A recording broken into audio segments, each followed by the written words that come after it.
Bonjour, bienvenue sur Yon Équitable TV. Alors dans cette vidéo, nous allons voir comment enregistrer une facture d'acquisition intracommunautaire.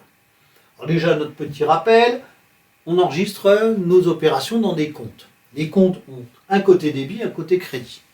Le côté débit va comptabiliser tous les flux entrants, c'est-à-dire tout ce qui rentre dans l'entreprise. Le côté crédit, tous les flux sortants, c'est-à-dire tout ce qui sort de l'entreprise. Pour un petit peu plus de précision, en haut à droite s'affiche une vidéo sur la partie double. Alors, voyons maintenant notre facture. Donc, en haut de la facture, comme d'habitude, on y trouve le fournisseur.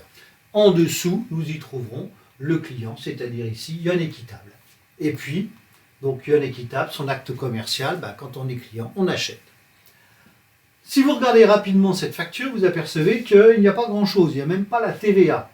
Parce que le fournisseur ne met pas de TVA sur ces factures qui sortent de chez lui. Donc pour qu'on puisse nous travailler sur la TVA, il faut qu'il y ait deux éléments importants, le numéro intracommunautaire du fournisseur et notre propre numéro intracommunautaire, donc celui du client. Ici on les a, donc on pourra travailler la TVA. Alors maintenant, revoyons cette facture. Qu'est-ce que l'entreprise Yon Équitable a acheté puisqu'on est client? On a acheté des oranges, des citrons, etc. Donc, ce sont des marchandises que l'on va revendre dans notre magasin. Donc, pour cela, on a un compte d'achat de marchandises, mais on va faire une petite distinction avec les classiques, les achats classiques, avec un compte achat de marchandises Union européenne. Ça se termine par un 12. Alors, quel est le montant à payer? Ici, ce n'est pas très compliqué. Il n'y a que 233 € qui apparaissent réellement. De quel côté je vais mettre ces 233 €? Comme d'habitude, si vous achetez quelque chose, ça rentre chez vous. Donc flux entrant, donc les 233 € vont être au débit. Maintenant, on va essayer de travailler la TVA. Vous voyez qu'elle n'apparaît pas. Donc, quel est le montant que l'on va prendre en compte pour notre TVA? C'est simple, on va prendre le taux que l'on pratique chez nous, en France. C'est de l'alimentaire, donc c'est du 5,5. Et comment va-t-on trouver le montant de la TVA? C'est simple. On va prendre 233 €, on va appliquer les 5,5% de TVA, donc on a 12,82 € de TVA sur cette facture.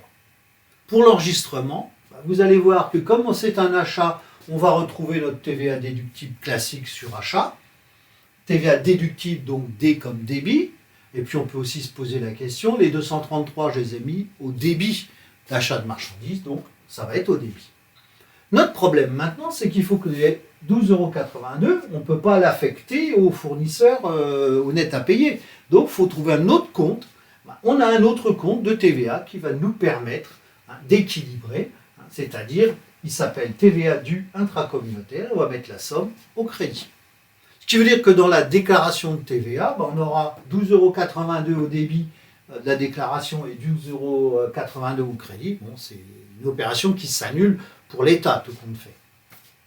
Continuons. Oui, maintenant il nous reste les 233 € du total à payer. Donc, à qui j'achète? All Free, c'est un fournisseur. Donc, on va utiliser fournisseur. Mais là aussi, petite distinction, on peut créer un fournisseur Union européenne.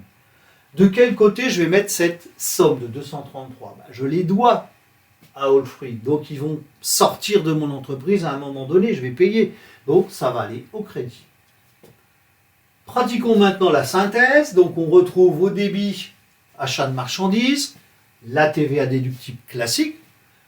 Au crédit, on retrouve notre fournisseur classique, sauf que là, on a intégré un compte pour annuler, on va dire, ou solder quelque part la TVA en mettant 44,52 TVA due intracommunautaire. Dans un journal, voilà ce que ça donnerait. On mettrait le jour, le numéro de pièce, le tiers, c'est-à-dire notre fournisseur. On retrouve nos deux comptes de débit, nos deux comptes de crédit. Ce qui est important, c'est le total en rouge, puisqu'il nous permet de vérifier la partie double. Et on a bien débit égale crédit, donc partie double respectée. Voilà, j'en ai terminé avec cette vidéo. Donc si vous avez aimé, n'hésitez pas à vous abonner à Yon Équitable TV, à liker et à partager. Mais vous pouvez aussi me retrouver sur Bodin Prof TV, qui est ma chaîne principale. Il y a plus de 350 vidéos sur la compta, l'éco, la gestion, la gestion. On a du droit, on a Excel, enfin, etc. Voilà, c'est terminé. Je vous remercie, au revoir.